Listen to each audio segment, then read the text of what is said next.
This video gives us a brief introduction to marginal costing.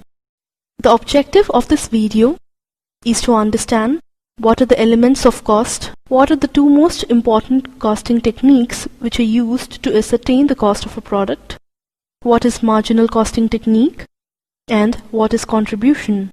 The different elements of costs are materials, labor, and expense. In general, the elements of costs can broadly be put into two categories: fixed costs and variable costs. Fixed costs are those which do not vary but remain constant within a given period of time in spite of fluctuations in production. The examples of fixed costs are rent, insurance charges, management salaries, etc. On the other hand, variable costs are those which vary in direct proportion to any change in the volume of output. The costs of direct material, direct wages, and others can be put into this category. The cost of a product can be ascertained by any of the following two techniques: absorption costing or marginal costing.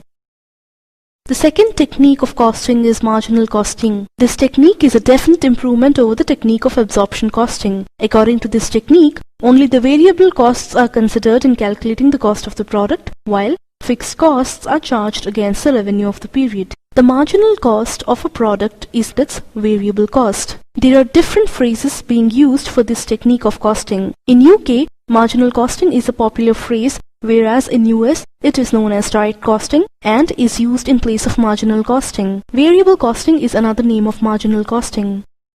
Marginal costing technique has given birth to a very useful concept of contribution, where contribution is given by sales revenue less marginal cost or variable cost. Contribution may be defined as the profit before the recovery of fixed costs. Thus, contribution goes towards the recovery of fixed cost and profit and is equal to fixed cost plus profit. That is, C is equal to F plus P.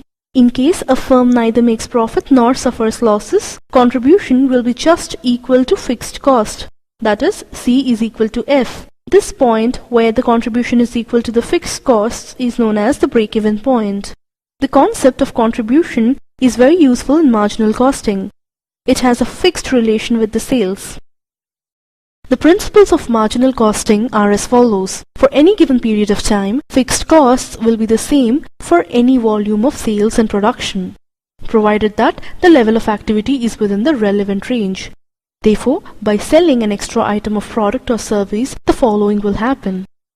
A. The revenue will increase by the sales value of the item sold. B. The costs will increase by the variable cost per unit. And C. The profit will increase by the amount of contribution earned from the extra item. Similarly, if the volume of sales falls by one item, the profit will fall by the amount of contribution earned from the item. Profit measurement should therefore be based on an analysis of total contribution. Since fixed costs relate to a period of time and do not change with increase or decrease in sales volume, it is misleading to charge units of sale with a share of fixed costs. When a unit of product is made, the extra costs incurred in its manufacturing are the variable production costs. Fixed costs are unaffected and no extra fixed costs are incurred when output is increased.